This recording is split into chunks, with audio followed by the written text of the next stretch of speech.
Perencanaan. Sebelum kita memahami arti dari perencanaan, kita harus mengartikan dari sebuah rencana. Rencana atau plan dalam bahasa Prancis disebut dengan peanut, yang berarti datar. Representasi dari sebuah fisik yang dapat berupa gambar maupun peta. Hal tersebut merupakan dari sebuah proses perencanaan. Rencana adalah hasil dari sebuah perencanaan yang merupakan proses dari optimalisasi maupun proses terukur yang merupakan sumber yang berkaitan dengan integrasi maupun indikator untuk perencanaan pembangunan ekonomi. 3 ciri perencanaan pembangunan ekonomi.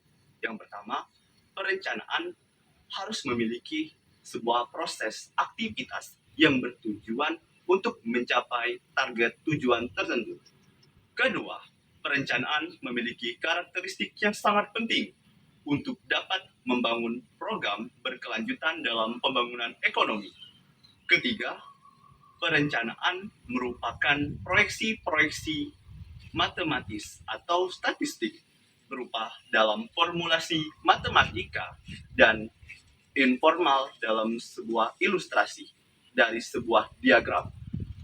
Perencanaan pembangunan seperti di Indonesia, yaitu yang diatur dalam Undang-Undang Nomor 25 Tahun 2004 tentang proses perencanaan pembangunan nasional. Perencanaan pembangunan nasional adalah suatu proses yang dapat dikaitkan dengan sebuah hasil dari rencana-rencana dalam jangka waktu yang panjang, yang pendek, yang menengah, dan dihitung dalam tingkat tahunan tertentu dalam penyelenggaraan masyarakat, serta dari sebuah proses dalam pembangunan pusat maupun daerah.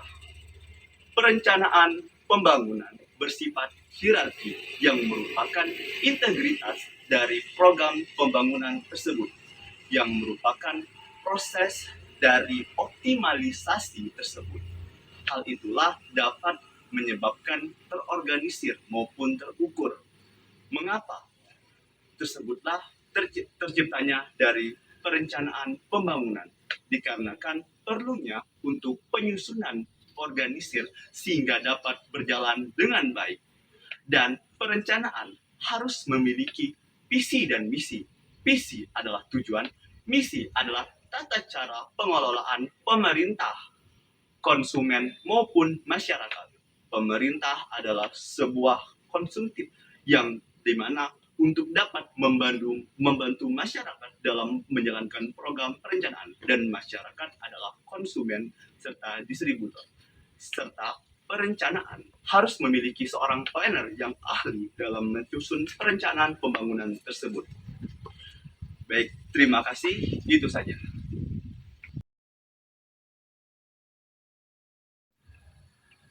Intervensi publik dalam perencanaan merupakan suatu tujuan perencanaan untuk mencapai titik kemakmuran dari pemerintah ke masyarakat. Dalam situasi apa intervensi publik itu pada perencanaan diperlukan?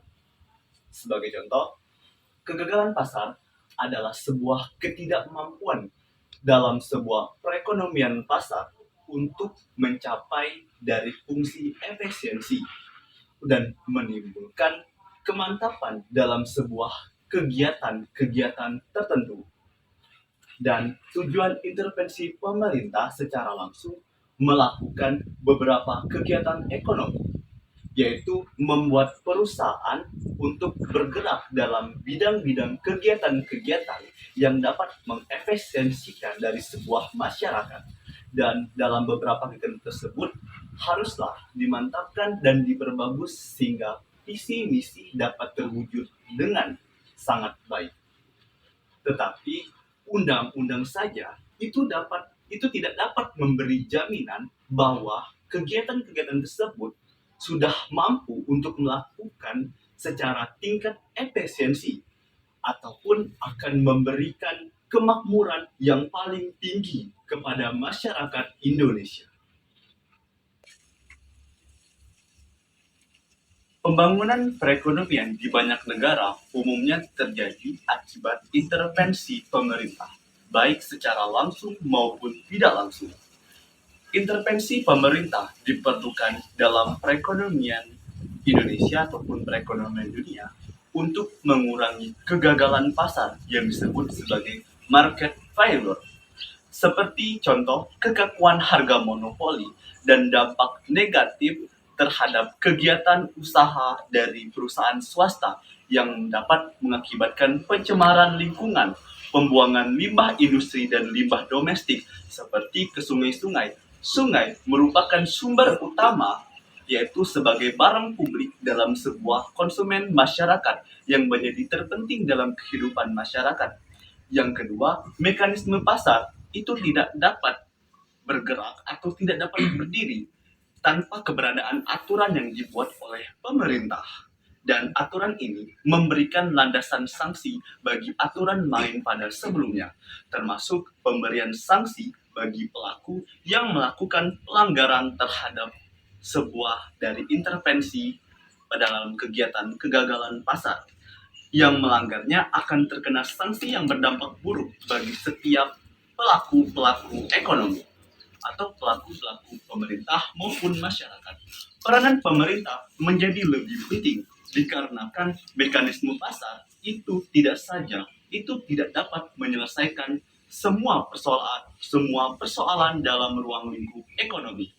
Saya Ahmad Ilham dengan NIM 01021382126165 mengucapkan terima kasih.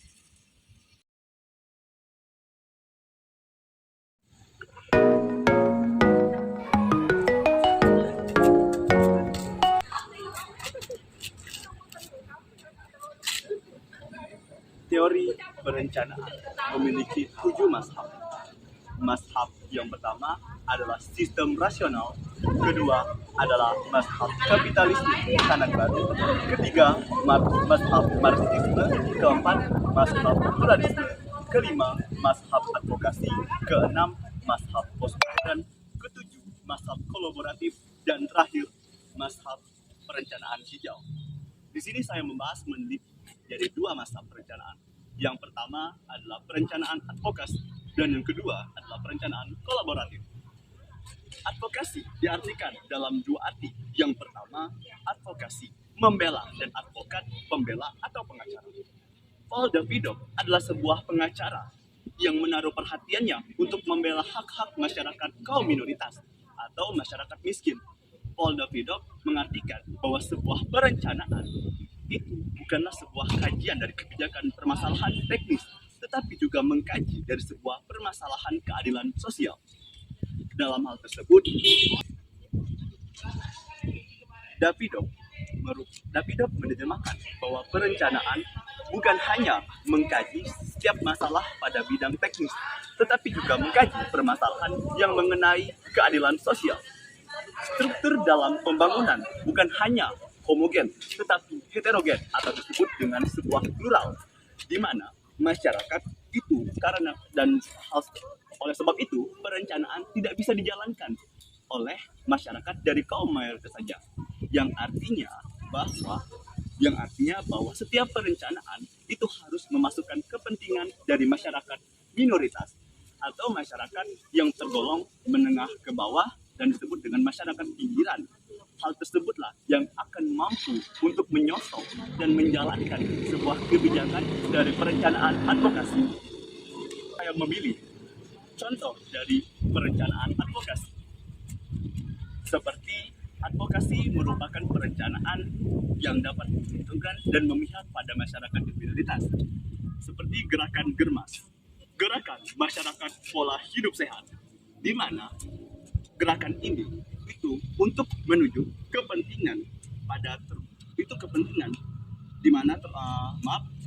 di mana gerakan tersebut itu untuk menyongsong dalam terobosan pemerintah agar dapat memiliki tujuan yang terpenting dalam merubah masyarakat untuk menjalankan kepentingan secara bersama dalam kehidupan sehari-hari.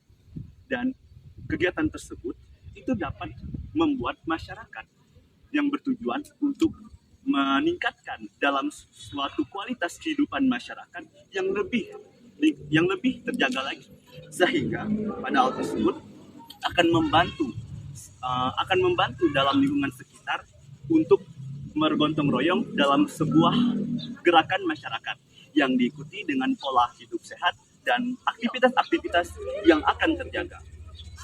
Aktor penting dalam sebuah perencanaan ini adalah pemerintah dan masyarakat, di mana masyarakat itu harus memiliki kesadaran penting atau kesadaran tinggi dalam menjaga pola makan yang terjaga, pola hidup sehat, rajin berolahraga, taat beribadah, maupun sering gotong royong yang pastinya bisa dilakukan pada hari weekend. Yang kedua, pemerintah. Pemerintah itu menyediakan fasilitas layanan yang bisa disalurkan ke lurah, RT, RW, kepala desa maupun perangkat desa lainnya, sehingga terjadinya atau terjaganya kelestarian lingkungan di luar maupun di dalam.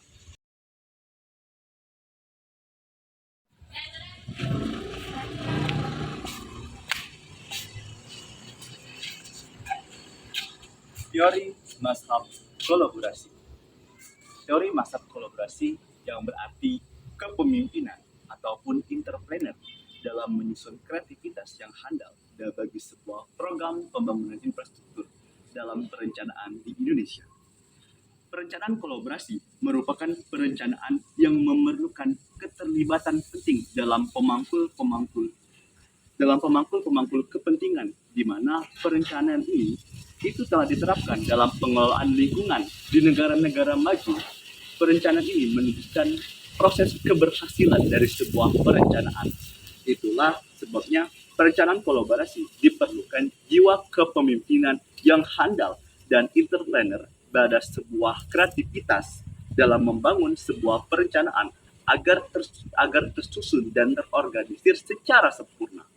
Hal tersebut dengan cara pendekatan formal di mana mampu berdiskusi dengan baik kepada masyarakat untuk mengolah dan membangun program-program perencanaan di kota, di desa, maupun di kecamatan lainnya, atau kabupaten-kabupaten yang masih tertinggal masyarakat dan jajaran lainnya, serta memiliki ide kreativitas yang sangat bagus. Kepemimpinan kolaboratif adalah sebuah pola pikir kepemimpinan yang melibatkan banyak orang dan menggabungkan dalam sebuah sifat-sifat dari rasio, emosional, dan semangat dalam proses membangun serta berkarya. Hal tersebut merupakan pemecahan masalah itu merupakan salah satu perubahan yang sangat bagus yang timbul dalam ilmu manajemen, di mana mempunyai pola pikir di mana merupakan perubahan drastis dalam pola pikir kepemimpinan. Contoh dari mazhab yang saya ambil adalah pembangunan infrastruktur di desa Kebun Batur, Kecamatan Manguroy, Kecamatan Marangan. Pada tahun 2015, pemerintah itu serius dalam menanggapi pembangunan infrastruktur yang tertinggal di Indonesia dari negara-negara dalam pembangunan infrastruktur lainnya, dan pemerintah juga itu pemerintah daerah pun itu menyongsong untuk semakin gencar dalam pembangunan infrastruktur di desa maupun kecamatan untuk mempermudah akses pelayanan masyarakat agar terciptanya sebuah stabilitas yang bagus dan melakukan mobilisasi sehari-hari. Seperti dalam proses pembangunan tersebut dibutuhkan biaya yang tidak sedikit dan sehingga memakan waktu yang sangat panjang dalam menyelesaikan program pembangunan tersebut. Masyarakat desa Kebun Batur, Kecamatan Marangan itu mengajukan bantuan diri kepada pemerintah untuk bantuan secara swadaya atau melalui dana desa untuk membangun pembangunan infrastruktur di desa tersebut, sehingga mudah akses bagi rakyat, masyarakat ataupun perorangan dalam menerapkan fasilitas tersebut. Sehingga desa Kabupaten Kecamatan Marangan merupakan salah satu desa yang masyarakatnya sangat kooperatif, sehingga masyarakat tersebut mendukung pembangunan infrastruktur karena Bagi mereka, pembangunan tersebut sangat penting, apalagi bagi desa-desa yang tertinggal. Tercermin dari sikap masyarakat yang sangat ramah dan baik kepada dan memberi saran yang sangat bagus kepada terkait kondisi di lapangan dengan menyediakan ketersediaan air yang merupakan salah satu aspek penting di kehidupan di desa tersebut. Dengan arahan tersebut dapat membantu bagi akses penyediaan jasa untuk mempersiapkan hal-hal yang dibutuhkan untuk mengatasi kondisi permasalahan tersebut, sehingga saat masa pelaksanaan itu tidak terdapat kendala, secara teknis dan dapat mempermudahkan perencanaan pembangunan infrastruktur dan pembangunan lainnya. Aktor yang berperan aktif pada contoh dari masa kolaboratif ini adalah masyarakat, di mana masyarakat mempunyai inisiatif yang tinggi dalam mengelola desa mereka tersebut, sehingga pembangunan infrastruktur dapat berjalan lancar dan bisa menghandle dan memberi ide kreativitas dalam pembangunan infrastruktur di desa-desa yang tertinggal. Hal tersebut, masyarakat juga mengajukan diri untuk membantu dalam prefilling jalan atau memperbaiki jalan lainnya. Dan karena terjadi perubahan dari sebuah perencanaan, survei awal yang membutuhkan prefilling lebih awal dan lebih lama lagi dalam pembangunan penyelesaian rencana awal, sehingga desa Kebon Batur, Kecamatan Marangan, Kabupaten Demak, itu bisa dijadikan contoh di mana masyarakat tersebut merupakan kolaborasi dari tingkat mazhab perencanaan yang membutuhkan seorang entrepreneur yang handal dan membagi ide-ide kreativitas serta menyongsong dan inisiatif mengajukan diri kepada bantuan dan memberikan saran yang sangat baik kepada pemerintah dalam membangun infrastruktur di Kabupaten Demak maupun desa-desa lainnya. Saya Ahmad Ilham, 0102 1382 1261, mengenai dua teori mazhab, contoh dan aktor yang berperan telah saya jelaskan antara teori mazhab advokasi dan teori mazhab kolaboratif. Saya pamit undur diri. Wassalamualaikum warahmatullahi wabarakatuh. Terima kasih.